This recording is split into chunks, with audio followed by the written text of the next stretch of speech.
দোকান থেকে ব্যাট কিনে টাকা না দেওয়ার অভিযোগ উঠেছে পাকিস্তানের এক ক্রিকেটারের বিরুদ্ধে। ২০২৪ সালে যুক্তরাষ্ট্রের নিউ জার্সিতে টি-20 বিশ্বকাপ চলাকালে এই ঘটনা ঘটে বলে দাবি করেছেন পাকিস্তানের অভিজ্ঞ সাংবাদিক ওয়াহিদ খান। তবে ক্রিকেটারের নাম প্রকাশ করেননি তিনি।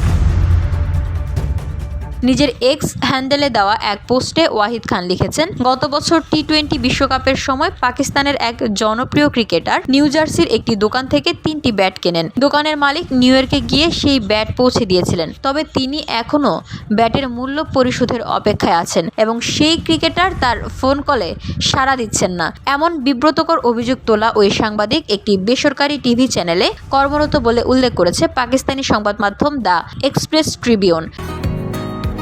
বসুন্ধরা, উত্তরা, বনশ্রী, কুড়িল ও বাড্ডা সহ রাজধানীর বিভিন্ন স্থানে অভিজাত ও অত্যাধুনিক মানের ফ্ল্যাট কেনার এক নির্ভরযোগ্য প্রতিষ্ঠান pleasant properties limited.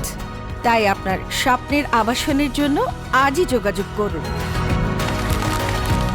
Pleasant properties limited, where destiny matches eventually. ব্যাটের টাকা পরিশোধ না করার ওই পোস্টে ব্যাপক প্রতিক্রিয়া জানাচ্ছেন নেটিজেনরা। এমনকি ওই ক্রিকেটারকে হতে পারেন তা নিয়েও শুরু হয়েছে জল্পনা। একই সঙ্গে এই ঘটনা সত্যি হলে পাকিস্তান ক্রিকেটের আরও সম্মানহানি ঘটবে বলে আশঙ্কা করছেন কেউ।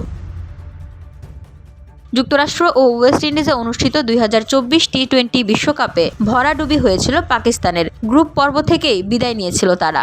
ভারত এবং নবাগত যুক্তরাষ্ট্রের বিপক্ষে হারের পর আয়ারল্যান্ড ও কানাডার বিপক্ষে জয় পেলেও পরের রাউন্ডের টিকিট পেতে ব্যর্থ হয় বাবর আজমের দল। এমন দলীয় ব্যর্থতার পর ব্যাট কিনে মূল্য পরিশোধ না করার অভিযোগ পাকিস্তানের জন্য আরও বেশি বিব্রতকর। VOD Bangla news desk.